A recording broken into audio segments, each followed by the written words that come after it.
আসসালামু আলাইকুম প্রিয় বন্ধুরা, আজ আমি যেখানে দাঁড়িয়ে আছি সেখানে কিন্তু এটা হচ্ছে ভারত বাংলাদেশের বর্ডার। এই সীমান্তে কিন্তু তার কাটা আছে, আর ওই পাশে কিন্তু ওই একজন আছে ভারতের ওই কৃষক হচ্ছে কাজ করছে। আর এই সামনে কিন্তু হচ্ছে এই দেখছো, এটা হচ্ছে ক্ষীরা লাগাইনো, শসা লাগাইনো। আর ওই সামনে কিন্তু ওই দেখা যাচ্ছে ওইটা হচ্ছে ভারতের মোটর। আর এই পাশে একটা হচ্ছে এই পরিত্যক্ত মেশিন দেখেছো। আর ওই সামনে কিন্তু ভারতের ওই ক্যাম্প, ওই পাশে ওইটা আছে ঝালের জমি, ওই পাশে আছে ওই পটল লাগানো আছে, বেগুন লাগানো আছে।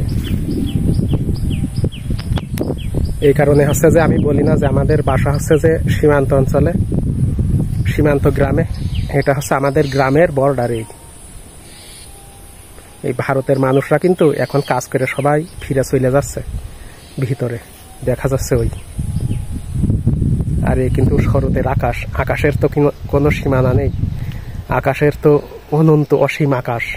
এটা হচ্ছে মহান রাব্বুল আলামিনের এক মহিমা এবং অপরূপ সৃষ্টি, যে তিনি কিন্তু এরকম বাংলাদেশ ভারত দেশ ভাগ করে করে পৃথিবী সৃষ্টি করেননি। তবে মানুষ আছে পরস্পর জাতি ধর্ম ভাষা থেকে কিন্তু স্থান কাল পাত্র ভাগ হয়ে কিন্তু আস্তে আস্তে এরকম দেশ বা রাষ্ট্র তৈরি হয়েছে।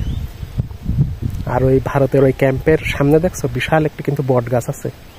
আর এই জায়গায় প্রায় 50-60 জন হয়তো ভারতের ওই বিএসএফ থাকে।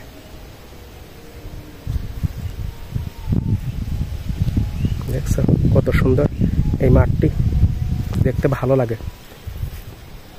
এই কারণে সময় পেলে এদিকে ওদিকে ঘুরতে হয়, তাহলে অনেক দেহ মনে প্রশান্তি লাভ হয় এবং এই মুক্ত আলো বাতাসে অনেক সুখ শান্তি আনন্দ পাওয়া যায়।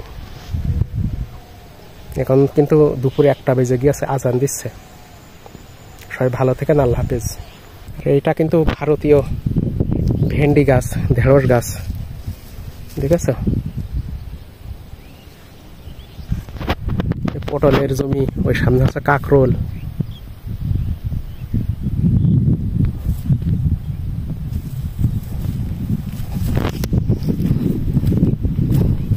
আর এই সামনে দেখেছে একটা পতাকা পিলার টাঙানো। আর এই জায়গায় কিন্তু সীমান্ত পিলার আছে, সুন্দর। দেখো এটা কিন্তু সীমান্ত পিলার, আর সাদা পিলার ওর পাশে যাওয়া যাবে না। আমার পিছনে দেখেছে বন্ধুরা, এটা কিন্তু ভারতের সীমান্ত এবং ভারতের এই কাঁকরোলের জমি। আর এই আমার এই পিছনে এই পাশে আছে, এটা আছে বাংলাদেশের ঝাল, 2 লাইন। এই মাঠটি কিন্তু অনেক বড়।